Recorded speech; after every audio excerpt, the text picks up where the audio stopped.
Quick question. When was the last time you told someone you grew up with what you're actually working on? And they actually got it. That gap right there, that's the whole video. So guys, welcome to NF Club episode 1.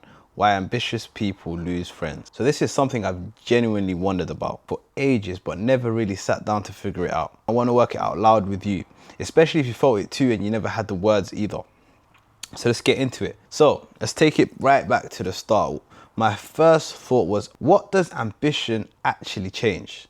And I don't think it just changes your goals, which is what I assumed. The more I look at it, the more I think it changes stuff underneath that you don't even clock. So here are a few of the things: your priorities, who you are, your time, what you tolerate, and eventually who's even in the room, which is kind of mad. Here's a bit that actually stopped me. I started asking, well, what were friendships even built on? And honestly, when I really think, it wasn't because we all linked up and we wanted to conquer the world and had this big mission. It was mostly just because we was near each other. We went to the same schools, the same areas, the same jobs. We laughed at the same stuff. And we was also at the same point in life. And I don't say that that's a bad thing. That's most friendships, that's normal. But it made me realize maybe they were built around a version of me that was sort of standing still. So the second you start moving, what happens to a friendship built on standing still? That's the question I couldn't shake. And then I found this line. Ambition is socially disruptive before it becomes socially impressive. Sit with that for a sec. Because I had to. Before any of it works, before there's a result, before people see discipline, they just see you as a bit weird.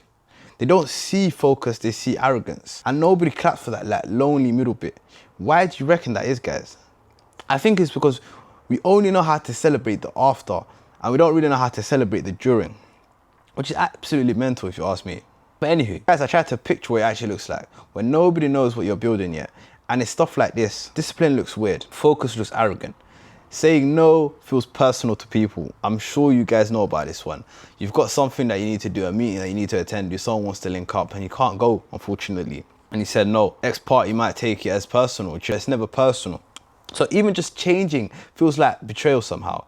And here's what got me. None of that's because you're doing something wrong. I genuinely don't think it is. It's that people can't see the full picture, so they fill in the gaps themselves. And let's be honest, guys, when someone changes and you don't know why, what story do you tell yourself? Go on, let me know. Because usually it's not a kind one, let's face it. We all do it from time to time. So this next one is a bit uncomfortable, and I wasn't sure about it first, but I think there's something in it.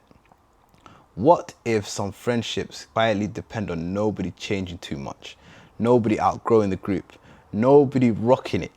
There's a deal that nobody ever actually agreed to. No one's actually ever said it out loud. And the moment you start moving up, down, left, right, backwards, forward, it doesn't really matter. You break the deal and nobody says a word, but you feel it, don't you? Tell me you guys have felt that. Just because you wanted to do something different, just because you wanted to learn a bit more, maybe stay behind, maybe not come out, you're the villain. So now I really want to be careful here, because it's very important that you cover every single basis when you're talking about topics like this. Because this isn't a you're better than them thing. I don't think it's that at all. You're not better, you're just becoming different. So I'm going to say that again. You're not better, you're just becoming different. And I'm starting to think that it's the difference that's creating the distance, because people can handle you being good at something.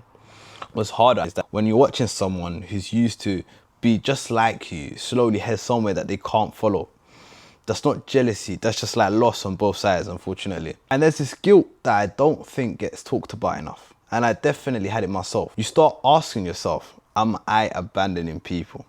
So let's face it, guys, there's a lot of transitions in life. Sometimes you're the funny guy, sometimes you're the guy that wants to make money, sometimes you're the guy that wants to go out, sometimes you're the guy that wants to stay in and start learning, watching YouTube videos. And people start to expect you to show up, but you stop showing up. And you start to ask yourself, oh, am I abandoning people? Am I being selfish? Why can't I connect like I used to? Why do normal conversations drain me now? And if you thought of any of that, here's where I've landed. So I actually don't think it makes you a bad person.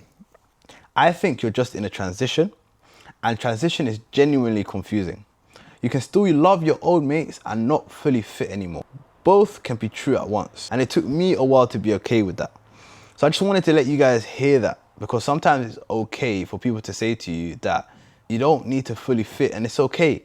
You can't force it anymore. It's okay to be different. This is the one that honestly clicked for me. I think ambition changes how deep you want a conversation to go. How many of you have felt like you get pulled toward ideas, how things work, where it's all heading, systems, and your brain just shifts in the way it thinks? And a lot of the chat around you stays on it. Maybe some trivial stuff, maybe a bit of gossip, maybe it's like the football, and all these things are nothing wrong with it. There's absolutely nothing wrong with it, but the energy stops matching you. And isn't it strange how when the energy doesn't match, even people you love start to feel that effort? That's dark to say, but it's true. I feel bad about that for ages, and I'm still trying to figure out if I should feel bad about that. I feel like I want to talk about something else, but you want to talk about the same topics. You haven't changed, which is fine, but I have changed, and I think that also should be fine. But sometimes you guilt trip yourself into thinking that, am I bad for not wanting to stay consistent in the topics that we talk about? So let's try to lay this out, because picturing it helped me out. Think of a normal timeline. So you've got kid life, you've got school, you've got early 20s. Everyone's roughly on the same page around those points in life. And then somewhere, ambition just splits the road. So one person keeps building and most people stay the same and settle in the chapter that they're in. And I think that split point is where you actually lose people. Not because anyone did anything wrong. You just at some point started reading a different book or was on a different page and you didn't even know that you've turned that page, because that's what happens most of the time. You're just going through life, you grow up, frontal lobe starts to unlock and thing, and then you just turn a page and you don't even realize that you're on a different page to your peers, for example. It's where it gets a bit dark and heavy. Really dark in my opinion. You stop feeling fully understood. You're around your people, you're around abundance of people. You don't feel like physically in a room, so many people know you, but no one actually gets you. You don't feel fully understood. Nobody quite gets the weight of what you're carrying, the not knowing, the obsession, the waiting for something that only you can see yet. And that's lonely in a way that's hard to explain to someone who's not in it. How many of you guys can relate to that? How many of you guys feel like you're in a room of loved people or people that love you? It's that nobody quite gets the weight of what you're carrying. The not knowing, the obsession, the waiting for something that only you can see yet. And that's lonely in a way that's hard to explain to someone who's not in it. Damn. If you don't understand what's going through my head, doesn't matter if you bring a whole army, I'll still feel lonely. How many of you guys have felt that, especially as entrepreneurs? You've got this new idea, you've got this overwhelming passion to complete something, and you want to wake up every day and attack that, but everyone else wants to split up your energy. And it's like they all want to support you and invite you on days out and make food with you, but sometimes you just want to do something and it's hard to explain that, which creates this lonely element. So it's just so crazy to explain it to someone that can't see what you're seeing. I wanted to build a place full of people who are.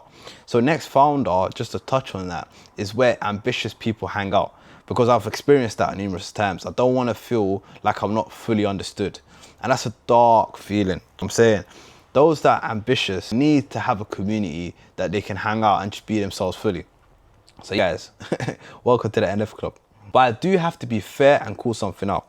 So I'm gonna flip it. I'm saying, gotta flip it sometimes, because otherwise it gets too perfect and too neat. No one's trying to do that. So some people don't lose friends because they're growing. They lose friends because they end up becoming performative, egotistical, looking down on where they came from. And to me, that's not ambition. That's just insecurity wearing ambition like a costume. Some Spider-Man you. You got to stay humble. You've got to understand that, look, just because I'm ambitious and that's your calling at that particular time, you don't look back and shit on the people that are right in front of you just because they haven't aligned or they don't even intend to align. That's entirely wrong. Because real growth, the way I see it, should make you calmer, more humble, not more arrogant. So I'll say keep yourself honest on that. And I'm saying it to me as much as you. So guys, write that on a wall, write that on a whiteboard, write that on your phone, put it on your lock screen, because especially as an entrepreneur, you could become successful overnight. You could get $1 million idea in one night's dream. I'm saying you could feel like you've learned a skill in one day, whereas you can see someone around you is taking so many courses, spending thousands, and you feel like you're progressing. And it's like you don't want to ever feel like you're trying to buzz or crap on someone. Does that make sense? You've got to have self-awareness. Put that down. Stop wearing a costume. You don't want costumes out here. So then I'm thinking, what do you actually do with all of this? And I really don't think the answer is to cut everyone off. That feels cold. Because it'll be easy, right? That I want to be successful. I want to focus every single minute of my 24 hours on stuff that I want to do. And all of this understanding people and why people misunderstand me, and it's just easier to cut people off sometimes. So 3 questions. Who can actually grow with you?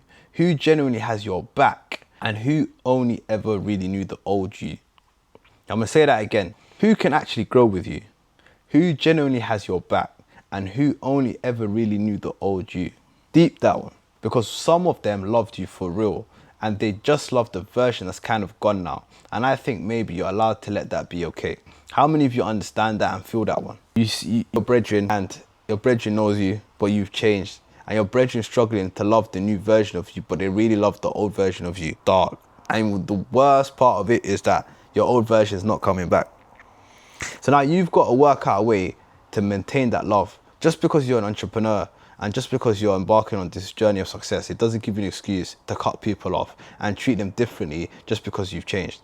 That's a strong reminder, guys. You have to hold on to those relationships. And the way I'm starting to see it is very important. Some friendships just evolve with you, which is beautiful. Some fade out quietly, and that's all right. Some come back around later once everyone's grown up a bit, and some honestly were only ever meant for one chapter. Damn. When you don't understand that point, you start to think people are fake, and I don't anymore. I think it just makes them honest. Nobody ever tells you that bit though, do they? They never say that to you. So, just to summarize, if people come back around later, if people were there for one chapter, if people had the old version, it doesn't make them fake. It makes them honest. You have to tell people that. You have to say that louder. It makes them honest. Just because you're not hearing what you feel like is right doesn't make people fake. It just means they're honest, guys. And that allows you to get back on the course, which is to be successful. Don't obsess on trying to prove people are fake just because you've changed and there's differences and things are happening around. You've got to ground yourself. Right. If you've stayed the full course of this episode, I really appreciate you, because the NF Club is growing and I'm trying to work out my content, and I wanted to give this a go because I've got a lot of topics that I feel like I'm not spoken on, and I have a lot of learning that I like to do, and why not learn and record at the same time? So if you can see, like, I'm learning while I'm also reflecting and giving my opinions on. So to wrap up, we're trying something new on the NF Club. This is called The Spin. 3 lanes: founder psychology, modern ambition culture, founder case studies. The wheel picks the lane. So if you can see this little wheel here in the corner, you're going to spin it every week, and these 3 categories are what I'm going to make episodes on. The wheel picks the lane and you lot pick the actual topic. Drop it in the comments. If one keeps coming up, that's where I'm going next, because it's all about you. It's where the ambitious people hang out, and I want to also learn what you guys feel like is important for me to learn too. So generally, I want to know, what's the thing you've always wondered about but never had anyone to ask? Because those are the things I love to talk about. And this is the last. Actually, let me spin the wheel. Of course, I've got to spin the wheel. Boom. So I have got spin modern ambition culture. That's what I've got. So that's what we're going to be talking on next week, inshallah. Or I might switch it. You guys can't hold me for ransom, but I'll try my best to stay on what the spin lands on every week, inshallah. All right. And lastly, guys, pull up on the NF Club. And if any of this hits something, do me a favor. Subscribe. Join the NF Club. Links below, guys. Alhamdulillah, I've managed to get my at all the same across platforms now. Is at nextfounder.club. The only one that's different is my YouTube, which is Next Founder Club with no dot. Just it's down there. I ain't gonna waste my breath, guys. Pull up on the NF Club. So I want to finish off by saying this, guys. This is for the self-made and still making. And if you're in that weird in-between bit right now, I really don't think you're behind. I think you're just early. I'm figuring it out, same as you. So guys, see you on the next one. Be sure to subscribe. Deuces. Assalamu alaikum.